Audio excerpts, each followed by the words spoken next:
Welcome again to this vlog.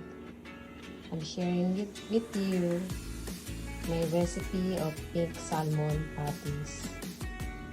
At ito ang mga ingredients na nakikita nyo: sibuyas, celery, egg, and bell pepper, breadcrumbs, and of course the pink salmon. Later, I will show you. Kukombine lang ang mga ingredients, and of course, we have to chop finely lahat ng mga ingredients.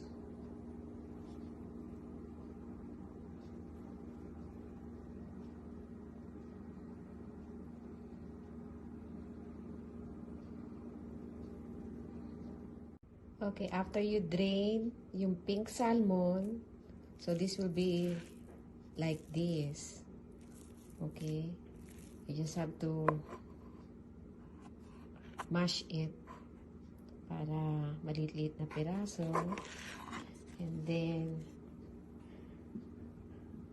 this is the finely diced sibuyas, celery,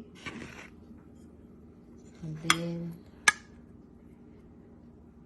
the bell pepper, and of course the eggs. All you have to do is combine it. Okay, I'm already mixing everything.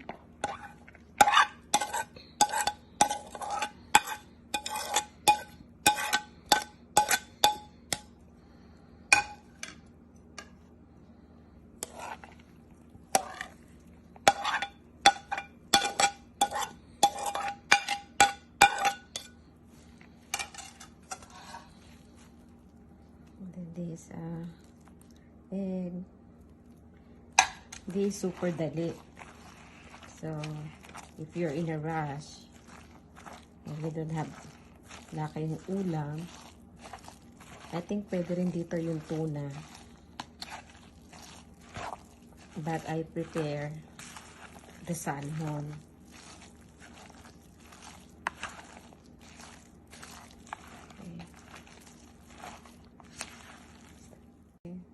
And then add salt to taste, and a little bit of toyo to taste too. And then that's where we have to add the breadcrumbs. The purpose of the breadcrumbs para a little bit crunchy siya pag pre-fried mo. Mix again.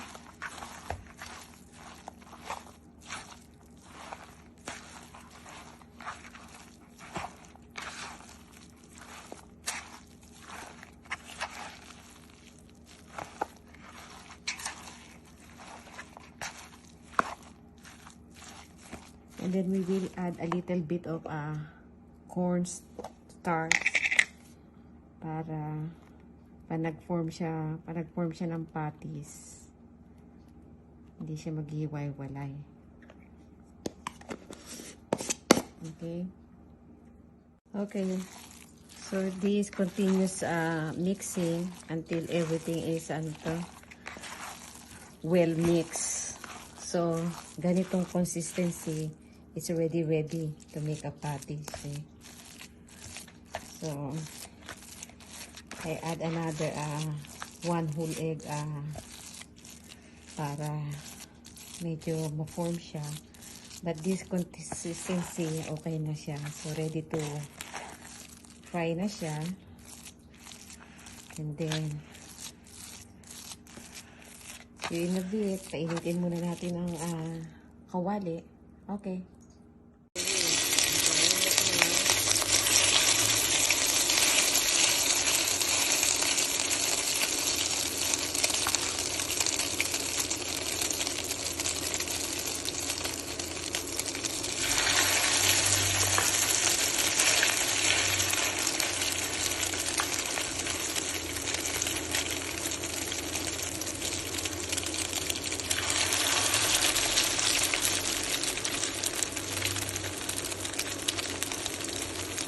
just forming it as we go.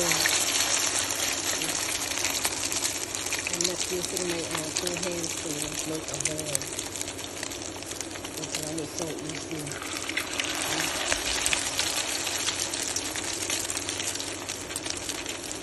And if you smell it, really smells good.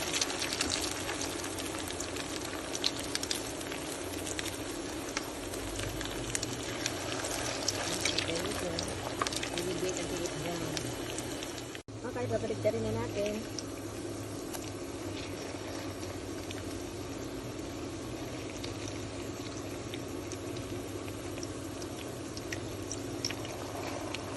Kung na-notice nyo kanina, hindi ako gumamit ng any kind of betchin or seasoning.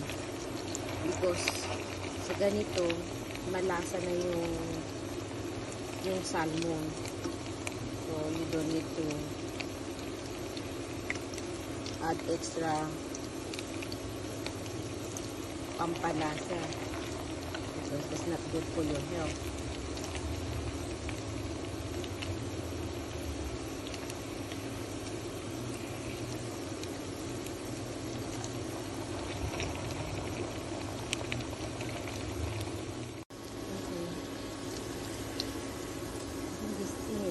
Ready. So it's really up to your liking kung gusto nyo mas toasted siya, mas brown. Ako mas gusto ko yung talagang toasted para crispy siya. And you just have to, after this you just have to sausaw it sa suka. It's really yummy. And this my big boy favorite salmon patties.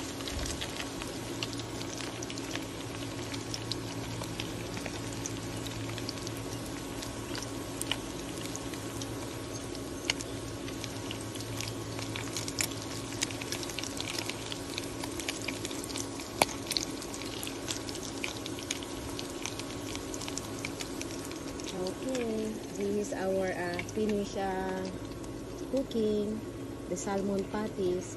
If you like this, just press the like, share, and subscribe button. Okay, bye mga Unimix. Okay, this is our finished product, salmon patties. Subukan nyo na. At let me know kung anong inyong palagay. Mag-comment lang kayo sa comment box. And please like, share, and subscribe. Enjoy! Until the next cooking vlog. Bye!